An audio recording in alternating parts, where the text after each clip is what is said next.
Y'all, what's poppin'? It's your boy JP. I'm back with another video. Today's video we're gonna be reacting to Rafael Caro Quintero, America's Most Wanted Man. So we're gonna jump right in there. I'm not gonna do too much talking for this one. Make sure you like, comment, subscribe, turn post notifications on so you know anytime I post a video. Let me know what type of videos you like for me to react to, and I promise I got you. I'm gonna get them done. But yeah, let's do it up. Let's check it out. Most Wanted, America's Most Wanted Man, Rafael Caro Quintero. Let's get it. 1. Rafael Caro Quintero was one of the FBI's most wanted men. Now, he's been caught after a lengthy period on the run. Oh, damn, he got caught? Should that be infamous for co-founding the old Guadalajara drug cartel. His arrest closes a chapter in the history of crime in Mexico. Just why was he so high up the most wanted? This is my first time hearing his name, too. The capture of Rafael Caro Quintero. Mexican authorities have arrested Rafael Caro Quintero. On July 15th, 2022, Caro Quintero got caught. was captured in the San Simon area of the Choix municipality, Sinaloa state, northwest Mexico. The story is remarkable for various reasons, such as the identity of the individual who discovered him, a dog named Max. Yes, a trained police dog reportedly sniffed him out as he tried to hide in bushes. The 69-year-old Caro Quintero was... But doesn't... I thought the way that it works with like the dogs and stuff, I thought like the dog, like you supposed to give them some type of...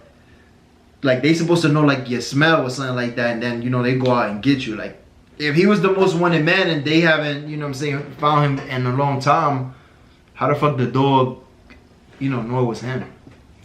And taken to the Altiplano maximum security prison in the state capital of Toluca. This isn't his first time at Altiplano. I'll go into the details of that situation a little later. So he ain't get Caro extradited. Quintero may have been collared by a crime dog. However, the day was also notable for a devastating crash involving a Black Hawk helicopter. 14 people died when it went down in the nearby coastal city of Los Mochis. 1 survived the crash. Is there a connection between Caro Quintero's capture and the Black Hawk tragedy? That's currently an open question. Reportedly, the vehicle was being used in the operation, though this is only according to the American side. All very strange either way. There isn't a huge amount of detail about his arrest, only that it was an operation conducted by the Navy and the Attorney General's office in Mexico. Dang. The location of Caro Quintero's arrest is also significant. Sinaloa was the name given to another brutal drug cartel that still operates today. Its former leader was Joaquin Arquivaldo Guzman Loera, aka El Chapo. Guzman and Quintero were born in the same municipality. Yeah, I wanna ask this question, you feel me? Because I always had it like in my mind, and y'all let me know in the comments, why is it that, and it's not only like with Mexicans and stuff like that, it's just like Spanish people period, like why motherfuckers really be having mad names, bro? It be like 4 names. Do they add like the father and mother's cause me, the way I am, I got what, first name, middle name, last name, boom, that's it. But it be people that really got like goddamn the first name, middle name, and 2 last name, dude. Like they put like both of the parents' name combined. Like how does that work? You know what I'm saying? Cause I don't know nobody with like no long ass names, but you know I do be seeing it like when I come across like videos and stuff. Motherfuckers really be having some 4 names. Should be crazy.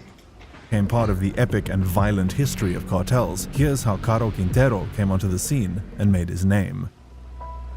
Rafael Caro Quintero was born in the municipality of Badiraguato in Sinaloa, 1952. Raised with a background in farming, he found himself looking after 11 siblings as the oldest child when his father passed away. At this point, Caro Quintero was 14 years old. His drug cultivating career reportedly began as a teenager with marijuana. Growing and selling weed enabled him to make money and acquire land for crops. As Caro Quintero reached manhood, he'd moved to the neighboring state of Chihuahua, and it's here that his criminal activities reportedly kicked up a gear. He's believed to have crossed paths with traffickers Pedro Avie Perez, aka the Mountain Lion, and Ernesto Fonseca Carrillo, otherwise known as Don Neto. And if that sounds like a dangerous criminal association, then worse was to come. Caro Quintero would establish the Guadalajara cartel in 1978, alongside Miguel Angel Felix Gallardo, the Godfather, and the aforementioned Carrillo. They became major players in the cocaine and marijuana drug market during the excess of the 1980s. You cross these guys at your peril. Sometimes this happened by accident. In 1985, journalist John Clay Walker and student Albert Radelat were tortured and murdered, allegedly on Caro Quintero's That's one thing about the cartel, they don't mess with journalists. Apparently, the unfortunate pair entered a local restaurant where a private cartel event was taking place. The theory is they were suspected as American agents. By the end of the decade, the Guadalajara cartel was wrapping up, though other organizations replaced it when it broke apart, notably the Sinaloa cartel and others. What lay behind the breakup? Another grisly and notorious crime, one that lit a fuse under the already uneasy relationship between Mexico and the United States. 1985 was a bad year for Caro Quintero. Not only was he thought to have had John Clay Walker and Albert Radelat killed, he also took revenge on a genuine U.S. I ain't gonna lie, you gotta have a lot of balls to just go to Mexico and try to like investigate the cartel and do all this crazy stuff. Cause there ain't no promise that you're gonna come back, you feel me? They killed him. They not playing around with that, you know what I'm saying? Especially like, come on, you stick out like a sore thumb. If you're American and you out there in Mexico, come on, bro. You already kind of like suspicious because you kind of out of bounds. You feel me?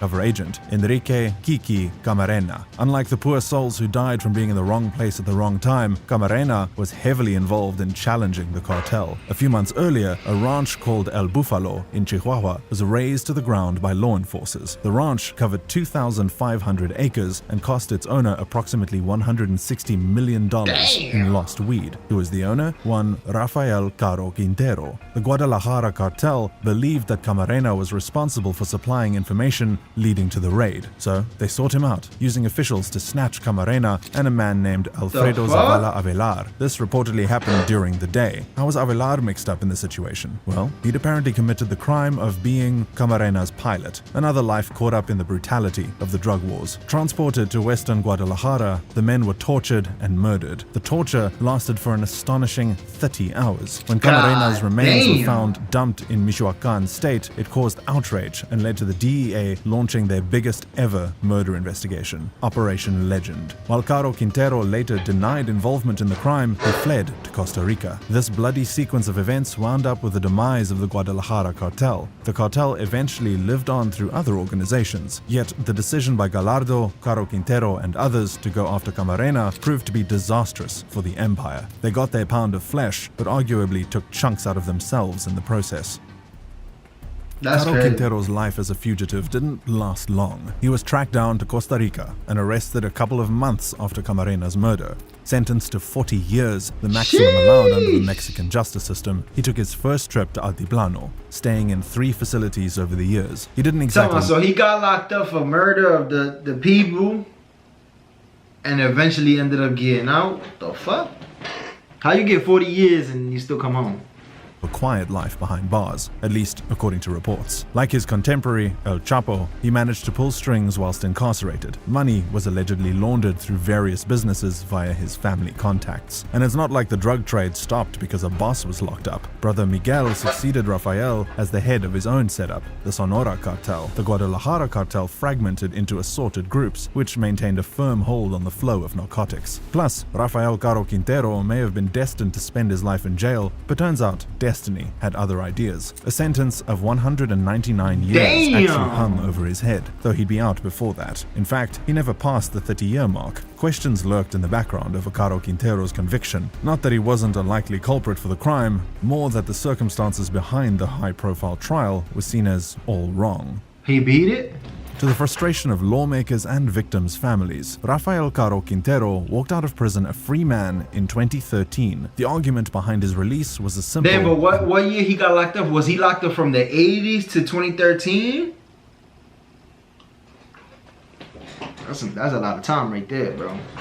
Devastating one. Yes, he'd probably been behind the murder of Enrique Camarena and Alfredo Zavala Avelar, amongst other crimes. But his sentence was handed down in a federal court. Yeah, so what? The feds were after him, so it makes sense he'd go before a judge in that context, right? Actually, wrong. The words other crimes are important here. Some of the convictions were appropriate for sentencing in a federal court. When it comes to the big one, however, the murder of an agent and his pilot, that complicated things. Should get Murder real. isn't a federal crime, and he should have been tried for this in in a state court, case closed. This new ruling meant that Caro Quintero served just 28 years out of 40. Enter the Supreme Court, who rapidly overturned the decision. Too late, the drug dealer nicknamed the Narco of Narcos disappeared and managed to evade authorities until July 2022, when his life as a wanted man finally came to an end. He'd made the FBI's most wanted list, not to mention a price on his freedom worth $20 million. My son hit the race on that. What did he do during this time? One story is he lived in the mountains, keeping an eye on the sky for drones and surveillance from his pursuers, technological advances that didn't exist back in the late 1970s when he'd first started up the Guadalajara cartel.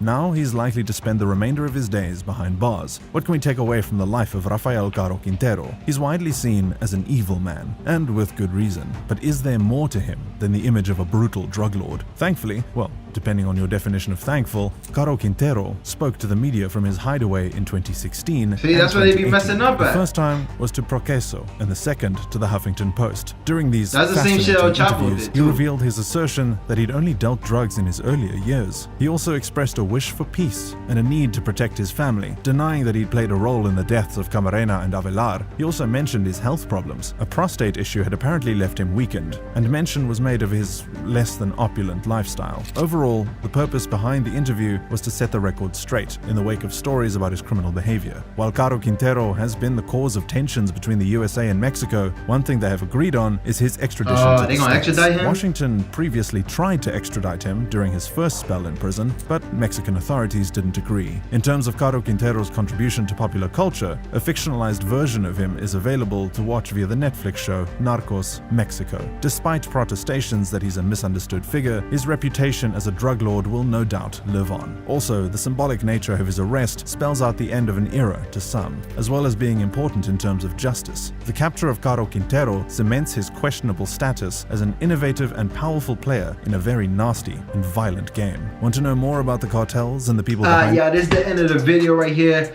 I want to know, I mean, being that he just recently got locked up a couple months ago, I wonder if and it's crazy because I never heard of him. I never even seen like no breaking news or nothing about it. I mean, I probably wasn't just paying attention to it, but I wonder if he got to get locked up and do what? He did 28. He got to do what? 40. Well, the original sentence was 40. Does he have to do just 12 years or he got to do the 199? Because I thought he was sentenced to the 40.